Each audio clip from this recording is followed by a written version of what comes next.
Let's talk about soldering. Actually, soldering is similar to brazing and can be defined as a joining process in which a filler metal with melting point not exceeding 450 degrees Celsius is melted and distributed by capillary action between the faying surfaces of the metal parts being joined. As in brazing, no melting of the base metals occurs, but the filler metal wets and combines with the base metal to form a metallurgical bond. Details of soldering are similar to those of brazing, and many of the heating methods are the same. Surfaces to be soldered must be pre-cleaned so they are free of oxides, oils, and so on. An appropriate flux must be applied to the faying surfaces and the surfaces are heated.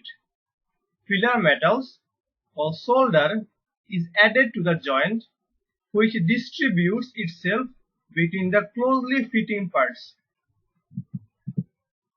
In some applications, the solder is pre-coated onto one or both of the surfaces, a process called tining, irrespective of whether the solder contains any tin.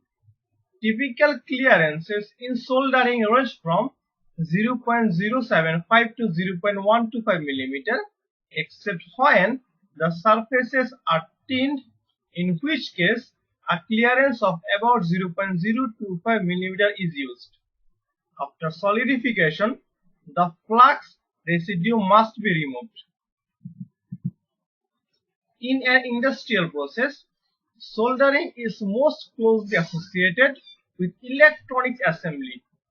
It is also used for mechanical joints but not for joints subjected to elevated stresses or temperatures. Advantages attributed to soldering include: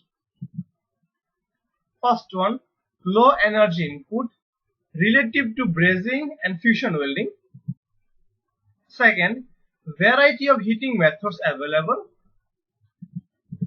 Third one, good electrical and thermal conductivity in the joint.